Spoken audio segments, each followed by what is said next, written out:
अस्सलामुअलैकुम नाजरीन। आज 18 अप्रैल 2021 बरोज़ इतवार दुबई और शारजा में मुकीम लाखों अफराद के लिए इंतहाई शानदार खुशखबरी। दुबई और शारजा में लाखों अफराद मुकीम हैं जिन्हें रोज़गार और ज़रूरी कामों के सिलसिले में रोज़ाना इन दोनों रियासतों के दरमियान सफ़र करना पड़ता है। ताहम अब इसका उन्होंने सफ़र का दुरानिया बहुत कम कर दिया है। वो कैसे?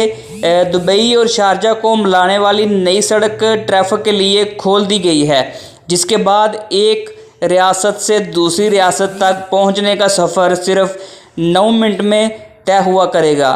पहले इस सफ़र में तकरीबन 25 मिनट से लेकर आधा घंटा या 35 मिनट लग जाते थे। इस तरह मुसाफिरों के कीमती वक़्त की बहुत ज़्यादा बचत होगी और पेट्रोल की मिद में भी बहुत सी रकम बच जाएगी। रोड ट्रांसपोर्ट अथॉरिटी की जानिब से बताया गया कि रोड प्रोजेक्ट के ज़रिए दोनों रियासतों का सफ़र बहुत कम दुरानिया का रह गया।